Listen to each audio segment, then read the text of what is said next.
오늘의 말씀은 누가복음 20장 1절부터 18절까지 말씀입니다. 하루는 예수께서 성전에서 백성을 가르치시며 복음을 전하실세 대제사장들과 서기관들이 장로들과 함께 가까이 와서 말하여 이르되 당신이 무슨 권위로 이런 일을 하는지 이 권위를 준 이가 누구인지 우리에게 말하라. 대답하여 이르시되 나도 한 말을 너희에게 물으리니 내게 말하라. 요한의 세례가 하늘로부터냐 사람으로부터냐? 그들이 서로 의논하여 이르되 만일 하늘로부터라 하면 어찌하여 그를 믿지 아니하였느냐 할 것이요 만일 사람으로부터라 하면 백성이 요한을 선지자로 인정하니 그들이 다 우리를 돌로 칠 것이라 하고 대답하되 어디로부터인지 알지 못하노라 하니 예수께서 이르시되 나도 무슨 권위로 이런 일을 하는지 너희에게 이르지 아니하리라 하시니라. 그가 또 이 비유로 백성에게 말씀하시기 시작하시니라. 한 사람이 포도원을 만들어 농부들에게 새로 주고 타국에 가서 오래 있다가 때가 이름에 포도원 소출 얼마를 바치게 하려고 한 종을 농부들에게 보내니 농부들이 종을 몹시 때리고 거저 보내었거늘 다시 다른 종을 보내니 그도 몹시 때리고 능욕하고 거저 보내었거늘 다시 세 번째 종을 보내니 이 종도 상하게 하고 내쫓은지라. 포도원 주인이 이르되 어찌할까? 내 사랑하는 아들을 보내리니 그들이 혹 그는 존대하리라 하였더니 농부들이 그를 보고 서로 의논하여 이르되 이는 상속자니 죽이고 그 유산을 우리의 것으로 만들자 하고 포도원 밖에 내쫓아 죽였느니라. 그런즉 포도원 주인이 이 사람들을 어떻게 하겠느냐? 와서 그 농부들을 진멸하고 포도원을 다른 사람들에게 주리라 하시니 사람들이 듣고 이르되 그렇게 되지 말아지이다 하거늘 그들을 보시며 이르시되 그러면 기록된 바 건축자들의 버린 돌이 모퉁이의 머릿돌이 되었느니라 함이 어찌미냐. 무릇 이 돌 위에 떨어지는 자는 깨어지겠고 이 돌이 사람 위에 떨어지면 그를 가루로 만들어 흩으리라 하시니라. 오늘 우리가 읽은 이 본문에는 두 가지 이야기가 등장합니다. 하나는 예수님의 권위에 대한 유대 종교 지도자들의 도전과 이에 대한 예수님의 대응이 등장하고 다른 하나는 포도원 주인의 즉 포도원 농부와 포도원 주인의 비유입니다. 예수님은 하나님의 집인 성전에서 도둑처럼 강도처럼 이렇게 장사하고 또 사람들을 가난하고 또 먼 곳에서 온 사람들을 또 이렇게 속이는 그러한 사람들을 쫓아내시고 그곳에서 하나님의 말씀에 굶주려 있는 백성들을 가르치셨습니다. 곧 하나님이신 예수님께서 하나님의 집인 성전, 곧 예수님이 주인이신 성전에서 그 성전을 정돈하시고 청소하시고 그곳을 하나님의 말씀으로 채우신 것입니다. 그리고 건물로 이루어진 천국의 모형인 성전이 아니라 영원한 천국, 영원한 하나님의 나라에 대해서 복음을 전하셨습니다. 어제 우리가 살펴본 것처럼 예수님께서 성전에서 계속해서 백성들을 대상으로 하나님 말씀을 전하니까 대제사장들 또 서기관들 이런 유대의 종교 지도자들이 그 일을 못마땅하게 여겼습니다. 못마땅하게 여긴 정도가 아니라 어떻게 하면 예수님을 죽일 수 있을까 하고 모의를 했습니다. 하지만 백성들이 예수님의 말씀을 듣기를 간절히 사모하고 예수님 주변에서 떠나지 않고 예수님의 말씀에 귀 기울여 듣고 있으니까 어찌할 방도를 찾지 못했다 하고 성경은 말씀하고 있습니다. 백성들은 유대의 종교 지도자들, 제사장들, 서기관들, 율법학자들, 바리새인들, 이러한 스스로 의롭다 하며 스스로 경건하다고 생각하고 하나님의 말씀에 대해서 누구보다 잘 알고 누구보다 잘 실천한다는 그러한 자부심을 가지고 있는, 하지만 그것은 헛것이었죠. 그러한 유대의 종교 지도자들의 말에 귀를 기울이지 않았습니다. 왜? 그들의 말에는 권위가 없었기 때문입니다. 왜 권위가 없었을까요? 그들은 비록 사회적으로는 높은 신분이었지만 그들은 죄에 대해서 스스로 고백하지 않고 회개하지도 않고 또 더 악한 죄 위에 죄를 쌓는 사람들이었기 때문에 그들이 아무리 선한 말을, 그들이 아무리 하나님의 말씀을 전한다 할지라도 그 말에 권위가, 권세가 느껴지지 않은 것이죠. 그렇기 때문에 백성들은 예수님께로 몰려들었습니다. 예수님의 말씀에는 권위가 있었습니다. 왜요? 예수님은 하나님이시기 때문에 그 입에서 나오는 모든 말씀이 하나님의 권위를 가지고 있었습니다. 사람들이 그 말씀에 쏙 빠져드는 거죠. 영적으로 갈급했던, 영적으로 이렇게 가뭄에 시달렸던 이 이스라엘 사람들이 하나님의 말씀을, 그것도 선지자를 통해서 간접적으로 듣는 것이 아니라 하나님의 말씀을 직접 들었기 때문에 그 말씀 속에서 은혜를 얻은 것이죠. 그 모습을 보면서 이 유대의 종교 지도자들이 예수님을 찾아와서 이렇게 따져 물었습니다. 당신이 무슨 권위로 이런 일을 하는지, 그 권위를 준 이가 누구인지 우리에게 말하라. 자, 이 말 속에 내포된 의미를 뭘까요?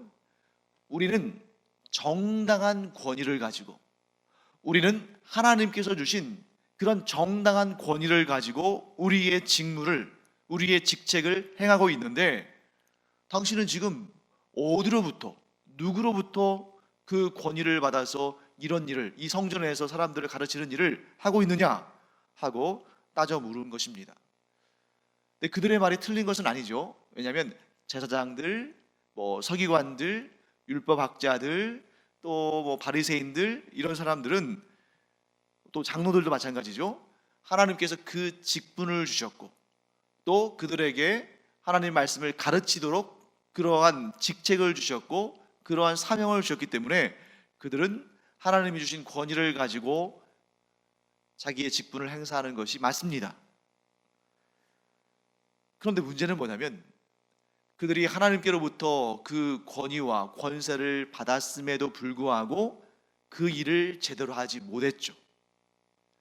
그들이 하나님께로부터 받은 이 권위, 하나님께로부터 받은 그 직책, 그 직분을 제대로 감당했다면 어쩌면 예수님께서 이 세상에 이렇게 내려오셔서 이런 죄의 문제들, 이런 문제들에 대해서 말씀하시고 또 십자가에 달려 직접 그 생명을 내어주시는 그런 일이 안 생길 수도 있지 않았을까 하는 그런 추측을 해봅니다. 물론 그런 일은 없죠.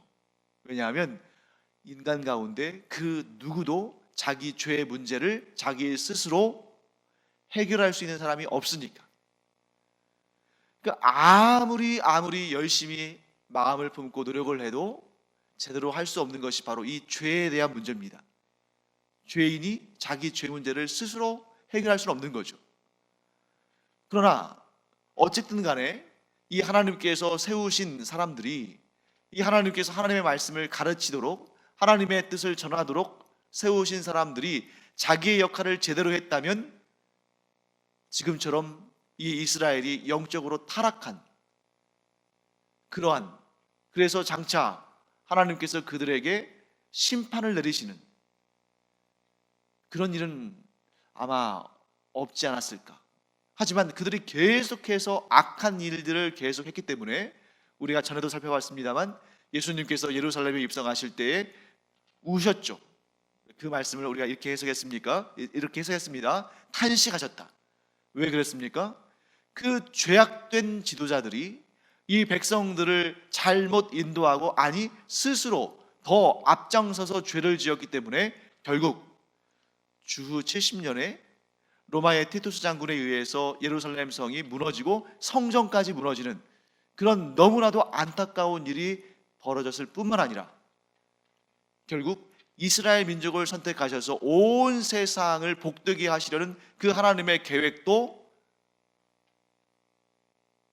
계획대로 풍성하게 신속하게 이루어진 것이 아니라 자꾸 지체가 되는 그런 일이 발생하는 것입니다. 자, 그러니까 이들이 자기 역할을 제대로 하지 못하고 있는 거예요. 우리가 성경을 쭉 보면 하나님께서 이 죄악된 세상에 그들이 뉘우치고 죄로부터 돌이켜서 하나님께로 돌아오도록 이러한 죄의 문제를 해결하고 하나님과의 멀어진 관계를 다시 가깝게 회복하고 이런 일을 위해서 하나님께서 이 종교 지도자들을 세우셨는데 제사장들 또 서기관들 장로들 이런 사람들을 세우셨는데 그들이 제 역할을 감당하지 못할 때에 하나님께서 어떻게 하시냐면 비정기적인 방법으로 선지자들을 보내십니다. 그러니까 하나님께서는 아주 제도적으로 이 죄의 문제에 대해서 이 죄를 단속하고 의를 세우고 악을 억제하고 선을 또 풍성하게 행하도록 하고 무엇보다 하나님과의 관계가 가까워지게 만드는 그런 역할을 제도권에서 그러니까 제사장, 서기관, 율법학자들, 장로들 이런 제도권에서 정기적으로 이루어지도록 하나님께서 뜻하셨는데 이런 일들이 안 이루어지니까 악한 지도자들 자신들이 더 악랄하게 죄를 행하는 자들 이런 사람들 때문에 하나님께서 너무 안타까우셔서 이 불쌍한 백성들에게 하나님의 말씀을 직접 전하도록 선지자들을 보내셨습니다. 그런데 이 선지자들이 어떻게 해요? 갈 때마다 핍박당하고 죽는 것입니다. 그것도 누구에 의해서? 하나님의 말씀을 전하는 제도권 내에서의 직분을 받은 사람들, 곧 이 이스라엘의 영적인 종교적인 지도자들에 의해서 핍박을 당하고 죽는 것입니다. 자, 여기에서 여러분들이 한 가지 느낌이 오실 거예요. 오늘 우리가 이 본문 연달아 두 가지의 이야기가 담겨 있는 오늘의 본문을 보았죠. 앞에는 예수님의 권위에 관한 말씀, 뒤에는 포도원 농부의 비유가 나오는데 이 두 가지 이야기가 연결됩니다. 한 가지 주제를 가지고 있죠. 자, 그래서 예수님께서 이 땅에 직접 오셔서 하나님이신 예수님께서 이 땅에 직접 오셔서 천국 복음을 전하시는데 이때도 유대의 종교 지도자들은 그 일을 못마땅하게 여기고 과거에 했던 그 못된 짓들 무엇입니까?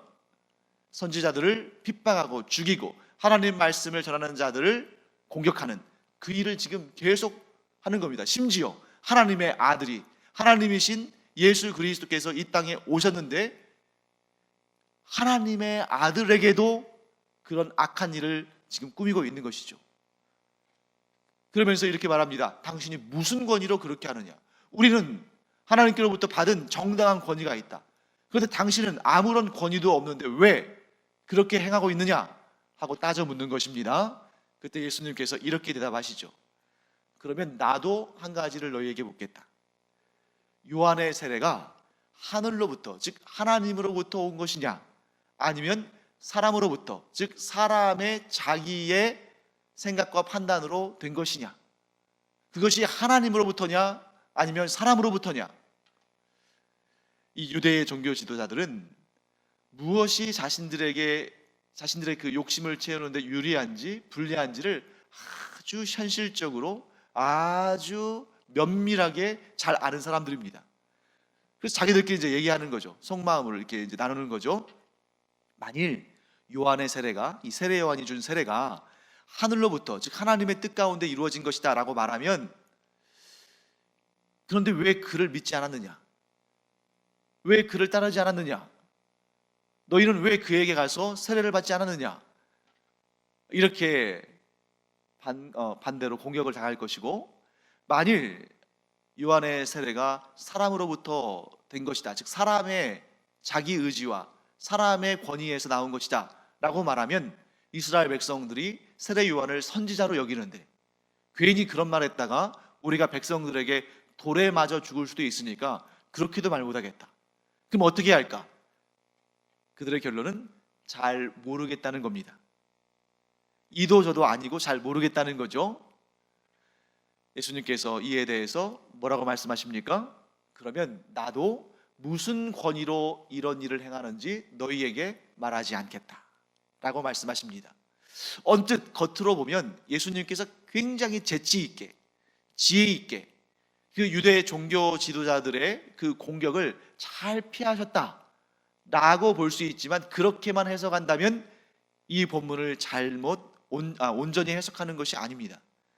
자, 예수님께서 이렇게 세례 요한의 예를 드시고 나도 너희에게 무슨 권위로 이런 일을 하는지 말하지 않겠다고 하신 것은 그 말씀 속에는 아주 중요한 의미가 담겨 있습니다.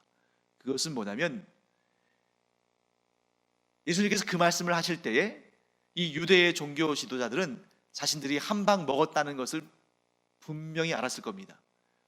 왜냐하면 자신들의 그 악한 전통, 자신들의 그 아주 나쁜 그러한 역사, 그들의 위크 포인트를 예수님께서 직접적으로 건드신 것입니다. 그것을 지적하신 것입니다. 그것이 무엇입니까?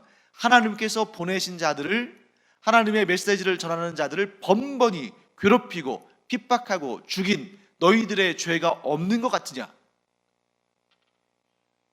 너희들은 하나님의 진노 아래 있다 하는 것을 말씀하시는 것이고, 또 한 가지는 예수님께서 하나님께서 보내신 권위를 가지고 말씀하신 것뿐만 아니라 예수님의 권위는 하나님의 권위라는 것을 그들에게 선포하신 것입니다. 예수님의 입으로는 나는 하나님의 권위로 이 일을 하고 있다라고는 말씀하지 않으셨어요. 예수님은 나도 무슨 권위로 이런 일을 하는지 너희에게 말하지 않겠다라고 말씀하셨지만, 그 말은 강력한 메시지가 되어서 이 유대의 종교 지도자들에게 전달된 것입니다. 어떤 메시지입니까? 너희들이 알지 않느냐? 세례 요한의 경우에서도 그랬듯이 너희들이 지금 나도 그렇게 걸고 넘어가려고 하는데, 너희들이 지금 그렇게 악을 쓰면서 나를 공격하고 어떻게 해서든지 나를 죽이려고 하는 그 속마음, 그 죄악된 마음을 너희들이 솔직히 들여다본다면 너희는 내가 하나님의 권위로 이 일을 한다는 것을 알고 있다. 사랑하는 성도 여러분, 죄인들이 자기가 죄인인 것을 압니다. 단지 그것을 부인할 뿐이죠. 이 유대 종교 지도자들이 예수님께서 하나님의 권위로 이 일을 하고 있다는 것을 압니다. 단지 그것을 스스로 눈을 가리고 귀를 막으면서 부인할 뿐입니다. 그리고 어떻게 해서든지 이 예수 그리스도, 곧 하나님의 권위로 말씀을 전하는 예수 그리스도를 꺾어놓고 죽여놔야 자신들의 기득권, 곧 하나님의 이름을 이용해서, 하나님의 권위를 이용해서 부를 축적하고 권세를 갖고 사람들을 지배하려고 하는 그러한 기득권을 유지할 수 있기 때문에 그들은 계속해서 하나님이 보내신 선지자들을 괴롭히다가 이제는 하나님의 아들이요, 하나님의 권위를 가지고 일하시는 예수님을 공격하기에 이른 것입니다. 사랑하는 성도 여러분, 이런 사람들을 우리가 이렇게 말하죠. 양심의 화인을 맞았다. 화인이라는 것은 불화살을 의미하는 것입니다. 그러니까 양심이 불화살을 맞아서 완전히 타버려 가지고 이제는 감각이 없어진 상태. 그래서 자기가 죄를 저지르면서도 그것을 의로운 것으로 포장해버리는, 자신이 악한 생각을 가지고 있으면서도 겉으로는 좋은 것으로 포장하는, 그래서 예수님께서 보시기에 그들은 위선자들, 곧 외식하는 자들, 이런 상태에 있는 것이죠. 그 다음에 이어지는 비유는 바로 이 사실을 아주 구체적으로 설명하십니다. 물론 비유라는 방식을 가지고 말씀하시는 것이죠.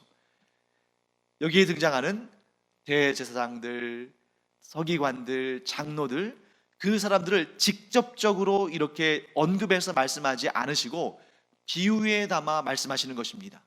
그런데 만일 이 대제사장들과 서기관들과 장로들이 자신들이 저지르는 일을 알지 못했다면 예수님께서 이 포도원 농장의 비유를 말씀하실 때에 그게 무슨 말씀인지를 몰랐을 수 있어요. 그냥 무슨 옛날 얘기 하나보다 할 수 있는데, 이 유대의 종교 지도자들이 얼굴이 울그락불그락 하면서 예수님을 더 도끼 눈을 뜨고 바라보면서 예수님을 제거하려는 그런 의욕을 더 불태웠습니다. 왜 그랬을까요? 이 비유가 자신들을 겨냥하여 하신 말씀이라는 것을 그들이 알았기 때문입니다. 자, 그렇다면 우리가 이 비유를 한번 살펴볼까요?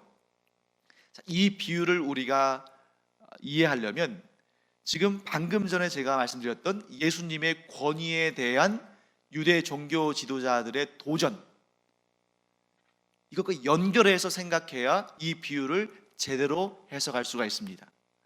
자, 이 비유 가운데 누가 등장합니까? 포도원의 주인이 등장합니다.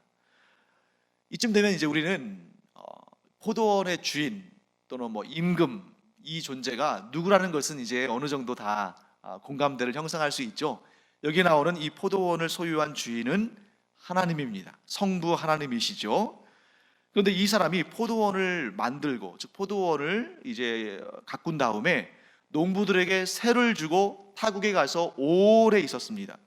여기에서 타국이 어디냐, 얼마나 오래 있었냐, 이런 거는 중요하지 않아요. 왜? 그것은 사실 이 비유를 만들기 위한 부수적인 장치들이죠. 아무튼 포도원 주인이 농부들에게 이 포도원을 경작하라고 세를 줬습니다. 그럼 포도원 주인이 하나님이시라면 이 포도원을 경작하도록 세를 낸 농부들은 누굴까? 이들은 중간의 내용을 보시면 이 포도원 주인이 세를 받으려고 몇 번이나 계속해서 종들을 보내는데 그 종들을 핍박하고 때리고 아무것도 주지 않고 거저 보내죠. 그러니까 포도원 주인이 몇 번씩 보내지 않습니까? 여기에서 포도원 주인이 보낸 종들은 선지자들, 곧 하나님의 말씀을 전하고 하나님의 일을 행하도록 보냄받은 선지자들이고, 그렇다면 그들을 때리고 그들을 그냥 아무것도 주지 않고 보낸 이 농부들은 이스라엘 사람들이겠죠. 넓게 보면 이스라엘 사람들인데, 보다 우리가 앞에 있는 내용을 공부했으니까 보다 자세히 세부적으로 본다면 유대의 종교 지도자들, 곧 앞장서서 죄를 짓고 앞장서서 하나님이 보내신 선지자들을 괴롭히고 핍박하고 심지어 죽인 그 유대의 종교 지도자들을 의미한다고 보는 것이 옳습니다. 그래야 이 문맥 전체에 맞는 것이죠. 그래서 이 포도원의 주인이 세를 받으려고 그렇게 이 농부들에게 몇 번이나 연거푸 몇 번이나 종들을 보냈는데, 즉 선지자들을 보냈는데, 이 농부들은 그들을 번번이 핍박하고 때리고 갈취하고 그냥 보냅니다. 유대 종교자들이 행한 악한 죄악들이죠. 그때 포도원 주인이 뭐라고 말하냐면, 어찌할까? 내 사랑하는 아들을 보내리니 그들이 혹 그는 존대하리라 하고 사랑하는 아들을 보냅니다. 상속자를 보내는 거죠. 그 사랑하는 아들은 누구를 의미하겠습니까? 성자 하나님이신 예수 그리스도를 의미합니다. 그런데 농부들이 뭐라고 말합니까? 서로 의논해서, 야, 이 아들은 이 포도원 주인의 상속자니까 이 상속자를 죽이고 우리가 이 포도원, 즉 이 포도원 주인이 남기게 될 이 유산, 이 포도원을 우리의 것으로 만들자 하고 포도원 주인의 아들을 포도원 밖에 내쫓아 죽였습니다. 이 말씀은 장차 이렇게 이루어지죠. 유대 종교 지도자들이 예수 그리스도를 십자가에 달려 죽게 만들고 그들이 자기들 스스로 승리했다고 생각했는데, 그런데 그게 끝이 아닌 것입니다. 포도원 주인이 어떻게 합니까? 와서 그 농부들을 진멸하고 포도원을 다른 사람들에게 주리라. 반드시 그러한 악을 행한 자들, 하나님의 아들을 핍박하고 죽인 자들은 반드시 하나님의 심판을 받습니다.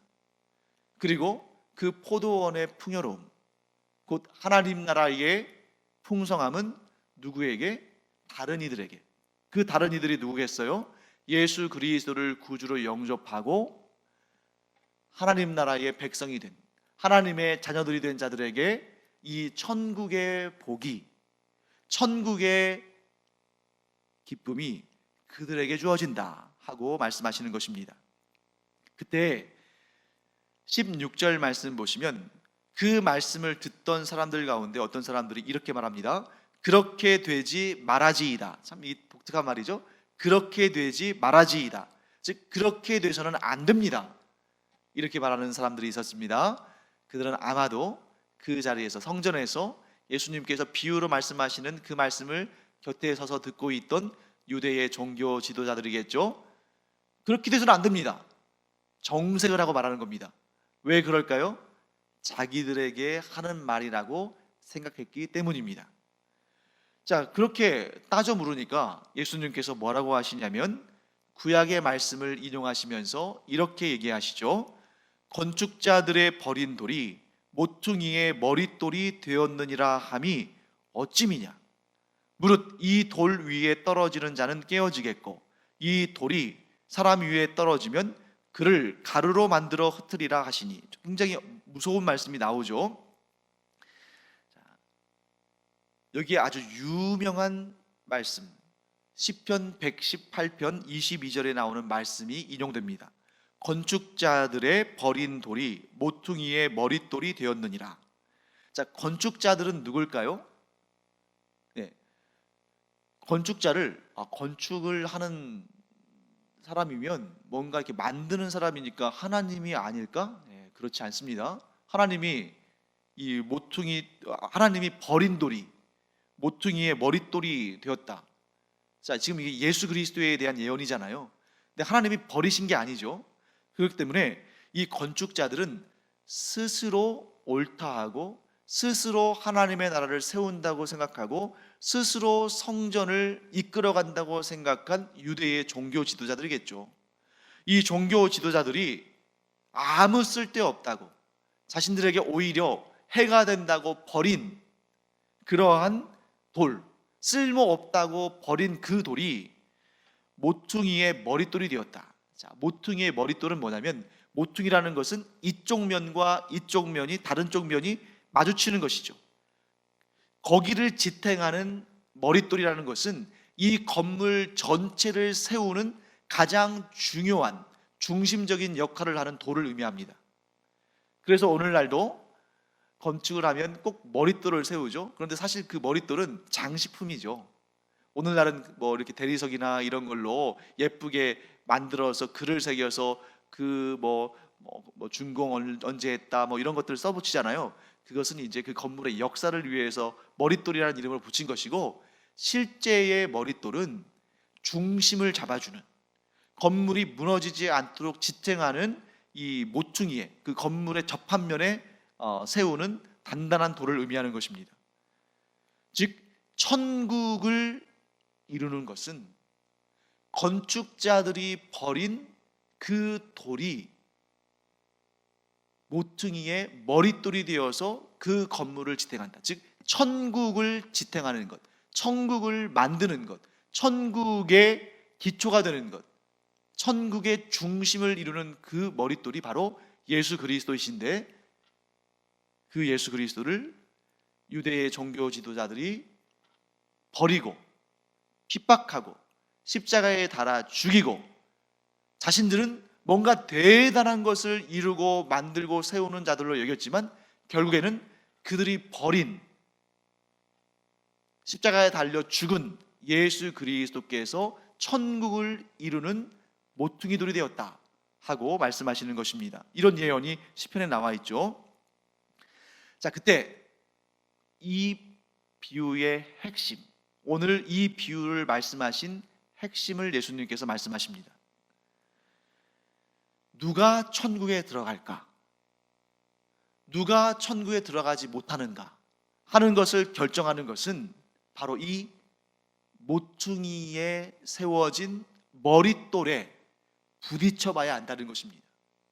어떤 이는 이 머릿돌 대신 예수 그리스도를 구주로 영접해서 이 반석과 같은 모퉁이 돌이신 예수 그리스도 위에 굳건히 서서 누구도 빼앗지 못하고 흔들지 못하는 구원을 얻지만, 어떤 이는 예수 그리스도를 구주로 영접하지 아니하고 도리어 이 유대 종교 지도자들처럼 예수님을 향해서 공격하고 예수님을 향해 도전하고 예수님을 멸시하고 예수님을 부정하다가 그 돌에 부딪혀서 산산조각 나고 깨어진다는 것입니다. 즉, 예수 그리스도를 구주로 영접할 것인가, 예수 그리스도와 싸울 것인가, 부딪힐 것인가, 그 결과에 따라서 천국의 여부가 판단된다는 것이죠. 사랑하는 성도 여러분, 우리가 예수 그리스도를 구주로 영접했을 때 우리는 예수 그리스도의 반석 위에 굳건히 서서 그 누구도 빼앗을 수 없고 흔들 수 없는 구원을 얻고 천국의 소망을 얻고 장차 천국에 들어가서 영생의 복락을 누릴 줄 믿습니다. 하지만 예수 그리스도를 구주로 영접하지 않는 것은 곧 예수 그리스도를 공격하는 것이고 거부하는 것이고 예수 그리스도의 그 모퉁이돌, 그 머릿돌에 부딪혀서 산산조각 깨어지는 것을 뜻합니다.